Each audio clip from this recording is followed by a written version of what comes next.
Voix. Vous connaissez en fait depuis longtemps, Père des Bois. Je crois que Simone Veil a été vraiment une des premières personnalités à soutenir votre travail.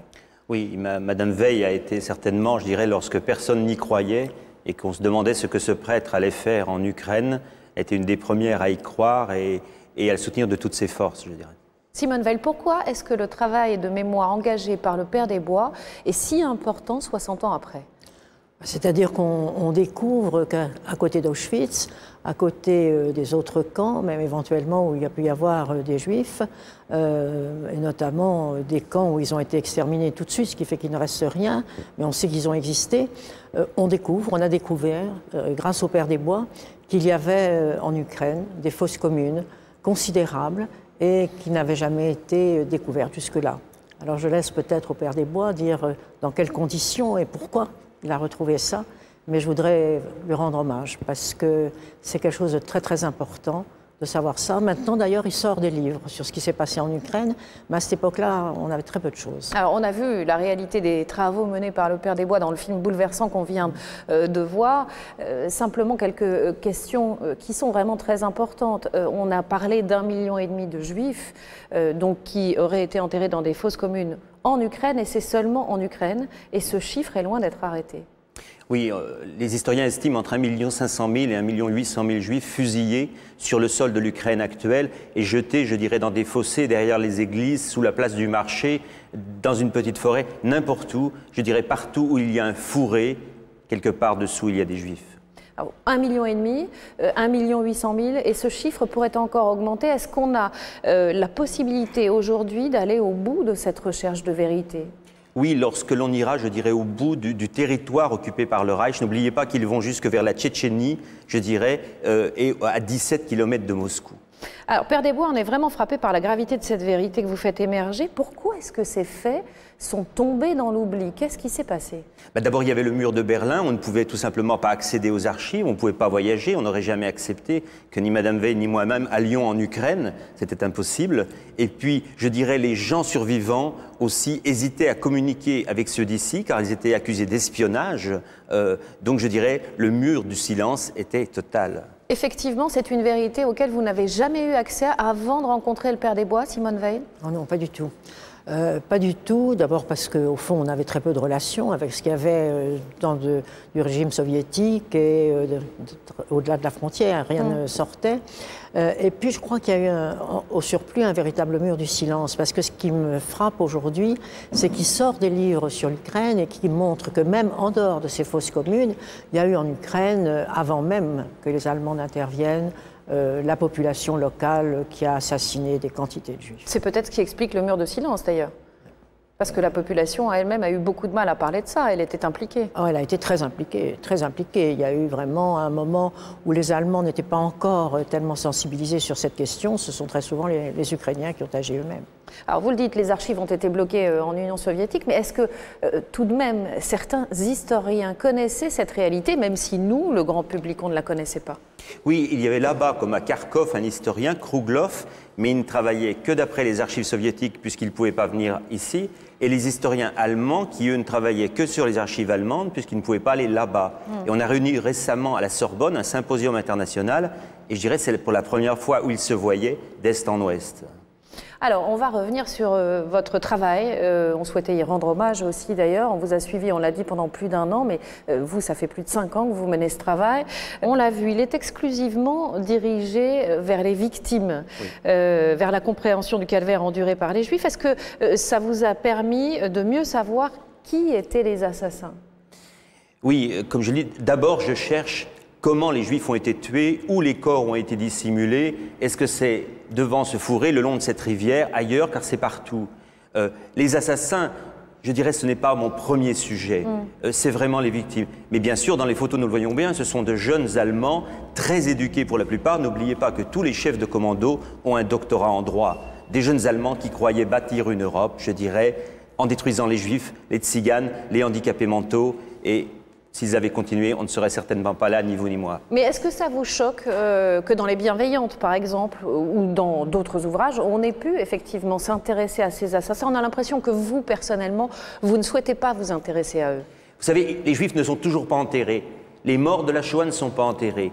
Je suis européen, je suis français, je suis prêtre de surcroît, je sais l'attachement des juifs, de la communauté juive, des rabbins au corps. Donc je dirais l'urgence, il y a deux urgences. Savoir ce qui s'est passé, les témoins ont entre 75 ans et 90 ans. Dans 10 ans, c'est terminé. Et puis, enterrer les corps avec dignité. Aujourd'hui, on déterre les corps pour avoir leur dentaire. En pleine Europe, on ne peut pas. C'est tout simple. Simone Veil, vous comprenez cette démarche et cette volonté de ne pas s'attacher justement, on va dire, au profil, entre guillemets, même si le mot n'est pas très bien choisi, des assassins, mais plutôt de s'intéresser aux victimes. Je suis tout à fait d'accord avec ce qu'a fait le père des Bois, parce que les assassins, la plupart sont morts. Alors ce qu'on aurait, ce sont les témoignages de leurs enfants, de leurs petits-enfants. Je ne vois pas très bien l'intérêt, sinon de les bouleverser. Ils ne sont pas responsables du tout. Alors que les morts n'ont pas été enterrés, qu'on ne sait pas ce qui s'est passé. Et que moi, dans mon approche de la Shoah, d'une façon générale, ça a été beaucoup plus de faire l'histoire pour que ça serve comme leçon, plutôt que d'essayer de sanctionner, et surtout quand il s'agit de faits aussi anciens. Je crois que ça serait sans intérêt. On ne les retrouverait pas. Les jeunes qui sont là aujourd'hui, ils le subissent. Ils n'y sont pour rien. Et je crois que ce qu'il faut, c'est savoir ce qui s'est passé. Et comment ça s'est passé, ça oui, sûrement. On reparlera de la transmission un petit peu plus tard dans cet entretien. Madame Veil, vous êtes rescapée d'Auschwitz, un camp d'extermination. Est-ce qu'après avoir vu ce document, est-ce qu'après avoir discuté avec le père des Bois, vous pensez qu'on peut parler, et encore une fois, le mot n'est pas forcément bien choisi, de degré dans l'horreur ? Je crois que c'est un tout. Je ne crois pas qu'on puisse parler de degré. Quand on parle de la Shoah en général, c'est un autre aspect que l'on a découvert grâce au père des Bois, mais c'est toujours la même pensée qui est derrière. C'est l'extermination des Juifs. Alors qu'on le fasse dans des conditions ou dans une autre, chacun a employé les moyens qu'il avait.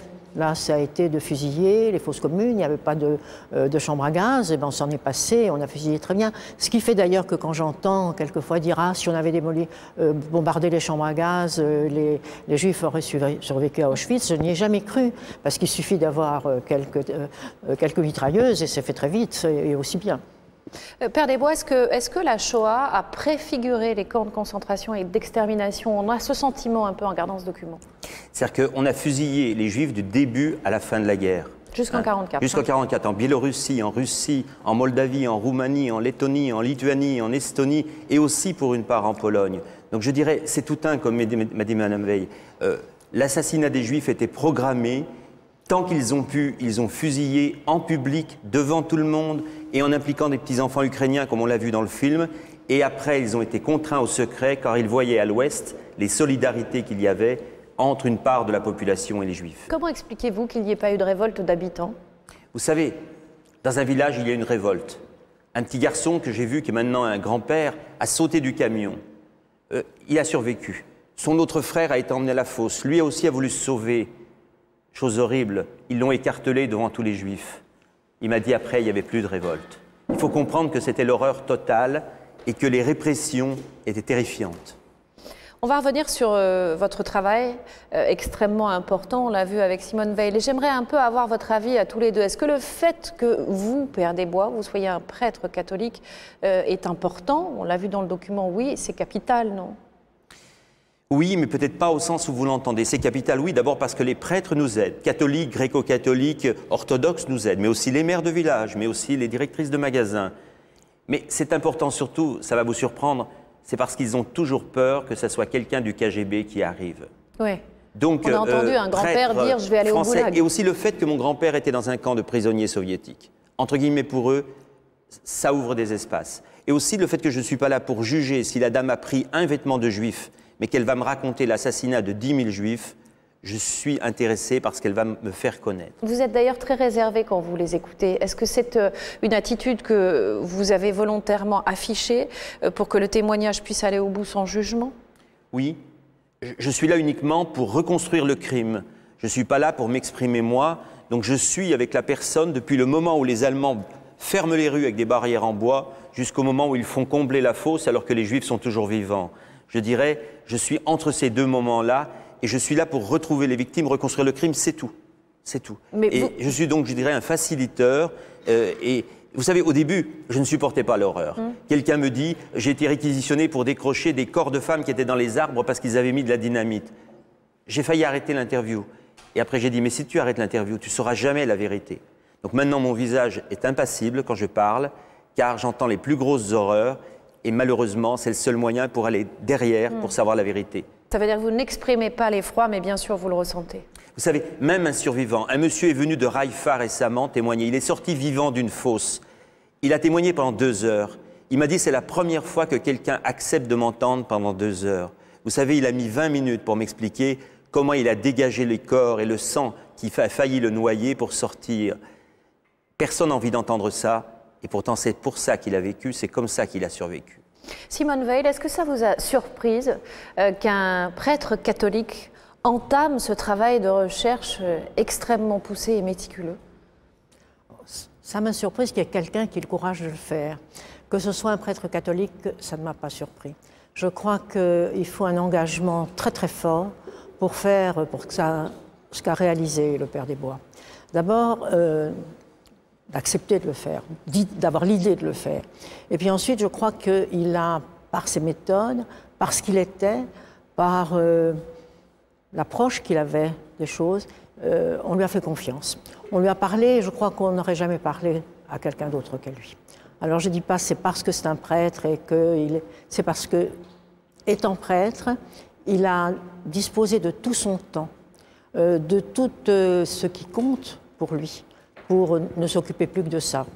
Sa vie a été transformée, je suis sûre, mais il fallait vraiment un personnage exceptionnel parce que ce n'est pas seulement sa vie matérielle. Je suis convaincue que la nuit, que le jour, il pense à ça sans cesse, mais qu'on lui a fait. Ce qui est le plus important, c'est la confiance. C'est la confiance que lui ont marqué les populations qui ont accepté de lui parler à lui, et je crois qu'il y a très peu de gens auxquels ils auraient accepté de parler, et que le fait qu'il soit un prêtre a certainement beaucoup facilité les choses. Peut-être même quelqu'un d'autre n'aurait jamais eu les confessions qu'il a eues. Alors, vous n'avez pas été surprise, est-ce que vous avez été touchée? Oui, bien sûr. On ne peut pas ne pas l'être. Bien sûr, je trouve ça formidable. Je trouve ça formidable parce que je sais un peu, parce qu'il m'en a dit, que c'est toute sa vie, parce qu'il est obligé de temps en temps de revenir en France, d'abord parce qu'il y a à faire, et puis parce qu'il y a un moment où c'est insupportable. Mais donc c'est toute sa vie, même quand il vient en France 8 jours ou 15 jours, c'est toute sa vie qui est consacrée à ça depuis des années. C'est difficile de trouver quelqu'un qui... Je pense que c'est plus facile d'entrer dans un couvent, d'avoir une vie qui a tout de même une vie personnelle. Et là, je crois qu'il est entièrement là-dedans et qu'il a besoin de temps en temps de respirer, mais que ça reste toujours dans sa pensée. Père des Bois, on est frappé. Quand on vous a suivi pendant ces 1 an, on a l'impression que la mémoire de tous ces témoins que vous interrogez est intacte. Oui. Vous savez, je crois que l'Union soviétique a glacé le temps. Les gens parlent comme si c'était hier. Une fois, une dame me parlait qu'elle avait vu des femmes porter des enfants, et puis tout d'un coup, elle s'arrête, elle court chez elle, elle dit à ma traductrice, je ne parle plus. Et je dis, qu'est-ce qu'elle t'a dit? Elle m'a dit, j'arrête de parler parce que si les Allemands reviennent, vous ne savez pas ce qu'ils vont me faire. Pour elle, c'était hier. Et je dirais que pour la plupart des témoins, tout est hier. Ils me disaient souvent, Père Patrick, vous ne comprenez pas. Pour nous, ici, ça n'a pas changé. Le temps s'est arrêté. Le temps s'est arrêté. Est-ce que pour autant vous avez l'impression qu'ils sont soulagés de vous parler et de raconter enfin ce à quoi ils ont assisté? Je ne sais pas soulager, mais très souvent ils disent « j'ai rêvé toute ma vie d'avoir quelqu'un à qui le dire ». Cette jeune femme qui a été réquisitionnée pour marcher sur les corps, qui était tasseuse, qui tassait les corps entre chaque fusillade, elle ne l'avait jamais raconté, même à sa famille. Et elle nous l'a dit très simplement. Elle m'a lancé une petite phrase, elle m'a dit « Vous savez mon père, c'est difficile de marcher sur des corps parce que ça bouge. » Et je lui ai posé cette seule question. « Vous marchiez entre chaque fusillade ou à la fin ?»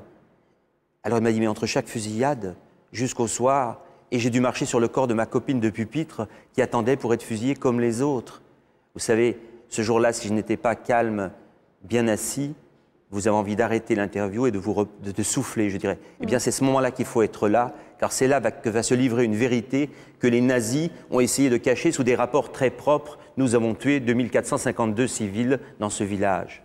Mais comment vous faites, très franchement, on se pose tous la question ici, on vous rend hommage vraiment, j'allais dire pour porter toutes ces mémoires?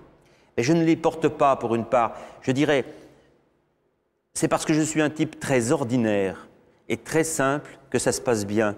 Parce que je suis à la fois à l'aise avec vous ce soir et Madame Veil bien plus, parce qu'on se connaît depuis très longtemps, mais je suis, je dirais aussi à l'aise dans une cour de ferme où tout d'un coup la vache vient perturber les caméras qui tombent. On n'est pas comme ici, c'est pas tranquille. Et voilà, l'histoire m'a fabriqué comme ça. Ce que je porte dans ma prière, c'est d'en trouver un ou deux autres, car l'Union soviétique, c'est très grand, et je vois déjà les plaines de Biélorussie et de Russie qu'il faut parcourir avant que les témoins disparaissent. C'est un appel à témoins pour qu'on puisse vous aider. Voilà, il faut que des gens, je dirais, acceptent de... Mais comme disait Madame Veil, c'est vraiment une démarche intérieure, parce que c'est pas simplement dire j'y vais une fois, il faut y retourner, creuser, y penser quand on dort et quand on se lève, pour comprendre ce que les nazis ont essayé de cacher. Père Desbois, comment vous qualifiez cette enquête que vous menez depuis plusieurs années maintenant? Est-ce que c'est une mission, la mission de votre vie? Est-ce que c'est votre vie? Est-ce que c'est devenu votre vie?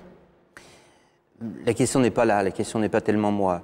Le but, c'est qu'on est en pleine Europe. Schengen, on peut aller en voiture jusqu'en Ukraine sans visa maintenant. On est à la limite de Schengen, il y a des centaines de milliers de corps d'un génocide dont tout le monde parle qui n'ont pas été enterrés. Comme dit Madame Veil, c'est tout simple pour moi. Sans arrière-fond, c'est-à-dire on ne peut pas construire l'Europe sur les tombes inconnues de la Shoah. Sinon, on justifie n'importe quel autre génocide de l'autre bout du monde. C'est aussi un acte, je dirais, de prévention d'autres génocides qui, malheureusement, ont eu lieu ici et là sur la planète. Mais en ce qui concerne la transmission, je me tourne vers vous, Simone Veil. Je sais que vous intervenez très régulièrement dans des établissements scolaires, lors de conférences. Qu'est-ce que vous mettez dans ces mots qu'on prononce souvent sans parfois trop y réfléchir d'ailleurs, devoir de mémoire? Ça veut dire la connaissance de la vérité et la transmission de cette vérité. Oui, moi je n'aime pas beaucoup le mot devoir de mémoire parce que justement je ne sais pas à qui on l'applique. Je crois qu'on ne peut pas l'appliquer aux familles. Je crois que faire peser sur des petits-enfants ou même sur des gens qui sont encore les parents, de dire vous devez témoigner, vous devez faire ceci. Je crois que chacun vit son deuil comme il le peut. Moi j'ai toujours eu envie de parler. Même quand les gens ne voulaient pas vous écouter, parce que pendant très longtemps, les gens n'ont pas voulu nous écouter. Il y a des gens qui ne le supportent pas. Il y a des gens dont on ne sait pas qu'ils ont été déportés, leurs familles eux-mêmes ne le savent pas. Et je crois qu'il faut les laisser parce que c'est pas possible. Ils ne peuvent pas surmonter certaines choses. Mais ce qui est le devoir, c'est le devoir d'histoire, beaucoup plus que de mémoire. Et il y a une différence entre l'histoire et la mémoire. D'abord parce que la mémoire, comme les historiens nous l'ont fait remarquer pendant longtemps, en nous récusant. Moi, je me souviens très bien un grand... À la Sorbonne, une fois, dans les années 70, il y avait eu toute une après-midi consacrée à la déportation. Et le professeur qui avait la chaire à l'époque avait refusé que je témoigne. En disant que ça n'était pas de l'histoire et que les témoins n'étaient pas des historiens. Et il a fallu l'intervention du recteur de l'époque, Mme Harweiler, pour qu'on accepte que je parle, mais ce que j'ai dit n'a jamais été imprimé dans les comptes rendus de cet après-midi.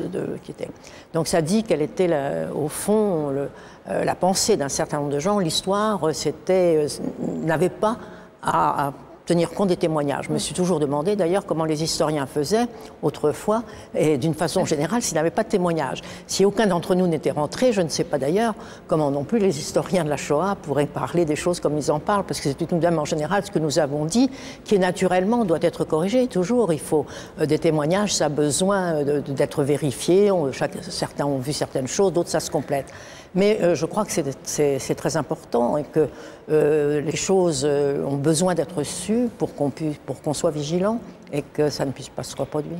Alors, on parlait de devoir de mémoire, Père Desbois. On l'a vu à la fin du document, on commence à construire un mémorial, là où il y avait des fosses communes. Est-ce que c'est important pour vous, symboliquement, et est-ce que vous souhaitez que partout où il y a eu des fosses communes et où c'est possible, on construise un mémorial? Oui, mais ce n'est pas important symboliquement. C'est important parce que les corps sont toujours déterrés par les voisins pour chercher l'or. Il faut se rendre compte où on est. Il n'y a pas de mémorial comme ici dans tout le pays. Donc c'est important, je dirais, parce qu'il faut que ces morts reposent en paix, que dans la tradition juive, ils sont considérés comme des saints, comme vivants, et que leurs corps sont jetés aux chiens. À Zitomir, il y a un chien qui dort dans la fosse commune et qui vous attaque quand vous approchez. Voilà la situation. C'est important aussi que le fait qu'ils soient juifs soit réécrit sur la terre d'Ukraine, car ce n'est nulle part. Et puis aussi, je dirais, c'est important pour que les familles aient un lieu pour faire le deuil et que le village se souvienne qu'avant, il s'appelait Shalom Alerem, il s'appelait d'un nom Gottlieb, etc. Des noms, je dirais, en yiddish, et les petits-enfants ne le savent même pas. Donc on propose en ce moment des petites expositions pour les écoles primaires ukrainiennes et les institutrices acceptent facilement dans l'école afin que les enfants sachent qu'avant, il y avait d'autres habitants, des juifs, qui ont été tués un par un et qui gisent là-bas au bout de la rue, sous le fossé. Alors,